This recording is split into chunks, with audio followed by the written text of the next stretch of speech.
ইসলামী ছাত্র শিবির মুক্ত রাজনীতি করে তাদের পরিচয় গোপন করে তারা ওইসব জায়গায় দখল করে নিচ্ছে। এটি সরাসরি দখলদারিত্ব কায়েমের মতো।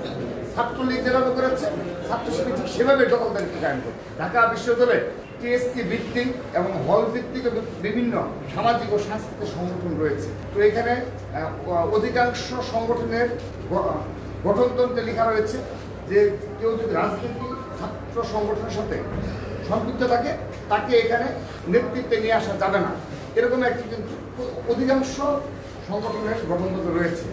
তো এখানে আমাদের শিক্ষক মহোদয়ের নিকট থেকে আমরা জানতে পারলাম, তারাও এটি স্বীকার করেছে আমাদের সাথে, যে এখানে সরাসরি বলি ইসলামী ছাত্র শিবির মুক্ত রাজনীতি করে তাদের পরিচয় গোপন করে তারা ওইসব জায়গায় দখল করে নিচ্ছে। এটি সরাসরি দখলদারিত্ব কায়েমের মতো।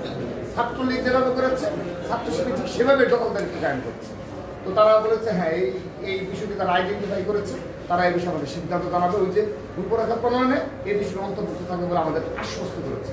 এবং সর্বশেষ আরেকটু কিছু বলে শেষ করছি, সেটি হলো আপনারা এর আগেও আমরা এ বিষয়ে আপনাদের জানিয়েছি, সেটি হলো ঢাকা বিশ্ববিদ্যালয়ের শিক্ষার্থী সংসদ গ্রুপ, যেখানে আমাদের দুটো ফেসবুক গ্রুপ রয়েছে যেগুলো জুলাই আগস্টে গণঅভ্যুত্থানে গুরুত্বপূর্ণ ভূমিকা পালন করেছে।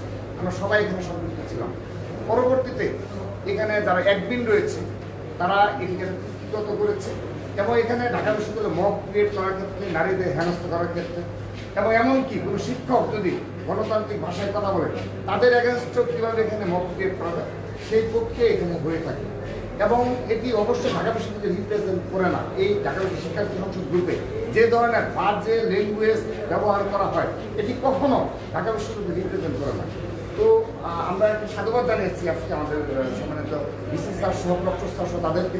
তারা নাকি আরও বেশ কিছুদিন আগে এই যারা অ্যাডমিন রয়েছে তাদেরকে চিঠি ডেকেছে, চিঠি ইস্যু করে তাদেরকে ডেকেছে।